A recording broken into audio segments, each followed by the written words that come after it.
মার্কিন শুল্কে ভিয়েতনাম কিছুটা সুবিধা পেলেও কম খরচে উৎপাদনে এগিয়ে রয়েছে বাংলাদেশ। একইভাবে মার্কিন বাজারে বাংলাদেশি তৈরি পোশাকের সবচেয়ে বড় প্রতিযোগী দেশ চীন ভারত থেকে পোশাকের ক্রয়াদেশ বাড়ালে গুনতে হবে বাড়তি দাম, কারণ সেসব দেশের সর্বনিম্ন মজুরি বাংলাদেশের চেয়ে বেশি। এমন হিসাব কষে অর্থনীতিবিদরা বলছেন, মার্কিনরা সাশ্রয়ী মূল্যে পোশাক চাইলে বিকল্প নেই বাংলাদেশের। মার্কিন শুল্ক ও বাংলাদেশের রফতানি নিয়ে আলোচনার জন্য আমাদের সঙ্গে ভার্চুয়ালি যুক্ত আছেন নিট তৈরি পোশাক মালিকদের সংগঠন বিকেএমই এর নির্বাহী সভাপতি ফজলে শামীম এহসান। জনাব শামীম এহসান, এ সময়ের বাণিজ্যে আপনাকে স্বাগত। ধন্যবাদ। শুল্ক সংক্রান্ত মার্কিন যুক্তরাষ্ট্র এবং বাংলাদেশের দ্বিতীয় দফার বৈঠক শেষ হয়েছে, আরেকটি বৈঠকের কথা রয়েছে। আপনার কাছে জানতে চাই যে দ্বিতীয় দফার বৈঠকে কি কি সিদ্ধান্ত হলো বা কি কি শর্ত দিয়েছে বাংলাদেশকে, সে ব্যাপারে আপনারা কতটুকু অবগত আছেন জানাবেন। ধন্যবাদ। আসলে আমরা পুরোপুরি অবগত না। আমরা যেটা জানতে পারি সেটা বিভিন্ন সংবাদ মাধ্যমে আমরা আসলে জানতে পেরেছি যে ইউএস একটি নতুন করে লিস্ট দিয়েছে, যেটাতে তারা আমাদেরকে শুল্ক শূন্য করতে বলেছে। তো এই ব্যাপারে আলোচনা করবে স্টেক হোল্ডারের সাথে, এবং আজকেই বাণিজ্য উপদেষ্টা মহোদয় ৩টার সময় একটা মিটিং কল করেছেন ব্যবসায়ীদেরকে। আমরা যাব এখানে। আশা করি সেখানে আমরা আসলে বিস্তারিত জানতে পারবো। এখন পর্যন্ত যেটা জানি সেটা আসলে সকলেই যেটা পাবলিক ইনফরমেশন, যে উনারা শুল্ক কমানোর জন্য কিছুটা চাপ দিয়েছেন, এবং সেই সাথে আরেকটি শর্ত ছিল যেটা বাংলাদেশ কোনো মতেই মানতে পারবে না বলে জানিয়ে দিয়েছে, যে তারা যদি কোনো দেশের বিরুদ্ধে এমবার্গো দেয় বা তারা যদি কোনো দেশের বিরুদ্ধে এক্সট্রা ট্যারিফ দেয়, সেটা মিররিং হবে, মানে বাংলাদেশেরও একই ব্যবস্থা নিতে হবে। তো এটা আসলে একটা সার্বভৌম দেশের জন্য মানাটা কষ্টকর। বাট আমার মনে হয় সেখান থেকে যুক্তরাষ্ট্র কিছুটা সরে আসবে। শুল্ক নিয়ে প্রধানত আলোচনাগুলো হবে। এই জন্যই আমাদের টিম, বাণিজ্য উপদেষ্টার নেতৃত্বে যে টিম ছিলেন, বাণিজ্য সচিব সহকারে, ওনারা দেশে ফেরত এসেছেন। এখন আমাদের সাথে আলোচনা করে, সকলের সাথে আলোচনা করে তৃতীয় যে বৈঠকটা, সেটাতে ওনারা ফাইনাল বৈঠকটা করবেন। জি, 40% ভ্যালু অ্যাডিশনের একটা ব্যাপার আলোচনা হচ্ছে, আমরা বিভিন্ন মাধ্যম থেকে জানতে পেরেছি। তো সেটা যদি আপনারা এ বিষয়ে কতটুকু জানেন, আর সেটা যদি বাংলাদেশে আরোপ করা হয়, তাহলে বাংলাদেশে আসলে রফতানির মানে কতটুকু অগ্রগতি বা অবনতি ঘটবে আপনি মনে করেন? আসলে 40% মূল্য সংযোজনের যে কথাটা বলা হয়েছে, এইটা আসলে আমাদের যদি নিট সেক্টর কিছুটা করতেও পারে, ওভেন সেক্টরের জন্য একটু কষ্টদায়ক হয়ে যাবে। কারণ ওভেনের অনেকখানি কাপড়ই আমাদের বিদেশ থেকে আমদানি করতে হয়। সেই ক্ষেত্রে আসলে 40% ভ্যালিডেশন করাটা কঠিন। তার থেকে সবচেয়ে বড় ব্যাপার হলো যে আমরা এখন ম্যানমেড ফাইবারের দিকে এগোচ্ছি। আমরা দামি দামি কাপড়ের টেকওয়্যার এবং এইসব আইটেম গুলোর দিকে আমরা আগাচ্ছি।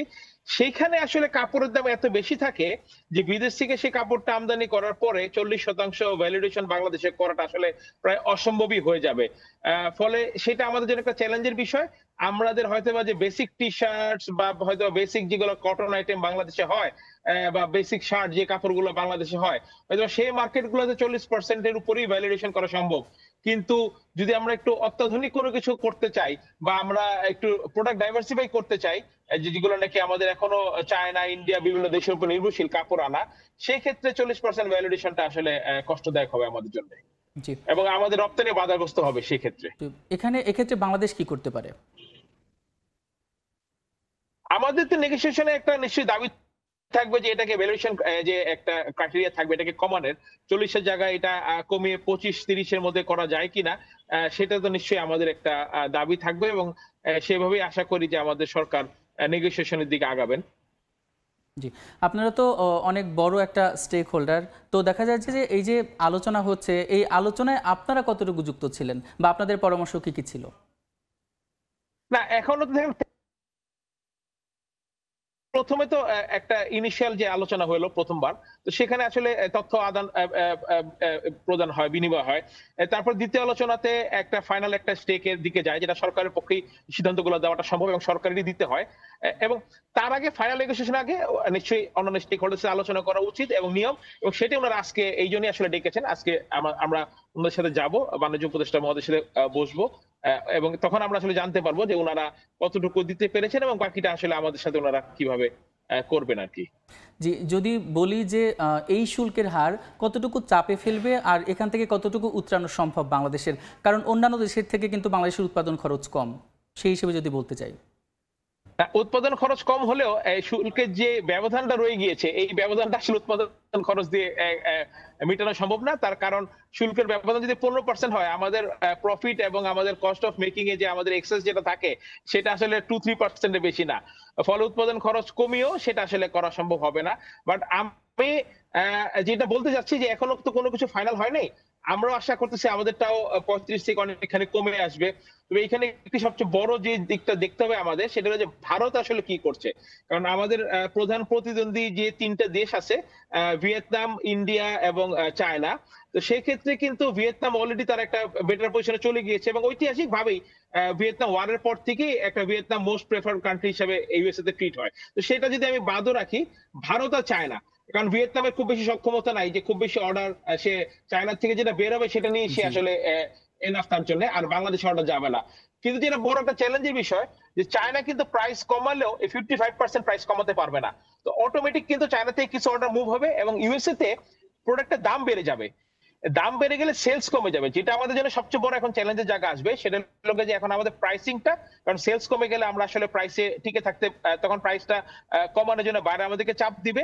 সেই ক্ষেত্রে আসলে আমাদের জন্য একটা বড় চ্যালেঞ্জ হবে। এবং ভারত যদি, আরেকটা কথা হলো যে ভারত যদি নাকি আমাদের থেকে খুব বেশি বেশি বেটার একটা ডিল করে ফেলতে পারে, সেটা আমাদের জন্য চ্যালেঞ্জ হবে। কারণ ভারত নিজে ম্যানমেড ফাইবার এবং কটনে তারা নিজেরা স্বাবলম্বী।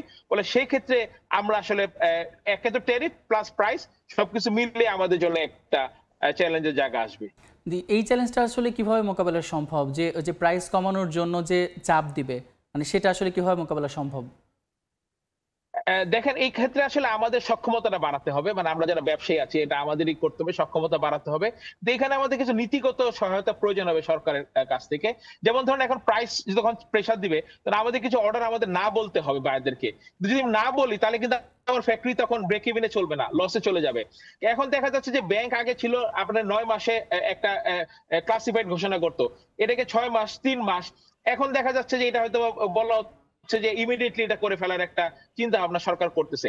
মানে এই জায়গাগুলোতে না গিয়ে এখন একটা আইডেন্ট না করে এখন যদি একটু রিল্যাক্স মোডে আমাদেরকে রাখে, বা যেমন ধরেন কিছু নন টেরিফ ব্যারিয়ার আমরা রেগুলার আমরা বলি, আসলে বলতে বলতে এখন লজ্জা লাগে যে নন টেরিফ ব্যারিয়ার গুলো আসলে আমাদের রাষ্ট্রের মধ্যে সেগুলো কমানো দরকার। যে সরকারের কোনো রাজস্ব আয় হয় না, কিন্তু শুধু শুধু আমাদেরকে একটা ঝামেলা করে। সেই যে নন টেরিফ বা নন ইনকাম যে ব্যারিয়ার গুলো সরকারের আছে, জি। সেগুলোকে যদি আমাদেরকে কমাতে পারে, এইভাবে একটা ব্যবসা বান্ধব পরিস্থিতি সৃষ্টি করলেই তো একমাত্র আসলে তখন আমরা চেষ্টা করতে পারবো যে টিকে থাকার। জি। এই যে রাষ্ট্র সংস্কার যে চলমান রয়েছে, আলোচনায় উদ্যোগ চলছে, তো এর মধ্যে কোনো ইতিবাচক সংকেত পেয়েছেন কিনা? রাষ্ট্র নন ট্যারিফ সংস্কার তো অনেক ব্যারিয়ার বড় ব্যাপার। দূরীকরণের জন্য যদি বলি।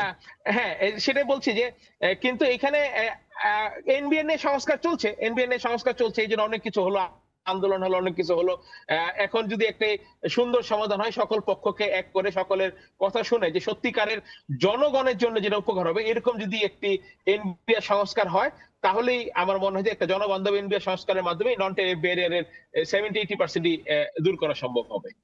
জি, আপনাকে অসংখ্য ধন্যবাদ। শুল্ক কমুক এবং বাংলাদেশ রফতানিতে ভালো অবস্থান তৈরি করুক, এই প্রত্যাশায় আজকের মতো এখানে শেষ করছি। আপনাকে অসংখ্য ধন্যবাদ আমাদের সঙ্গে যুক্ত হওয়ার জন্য।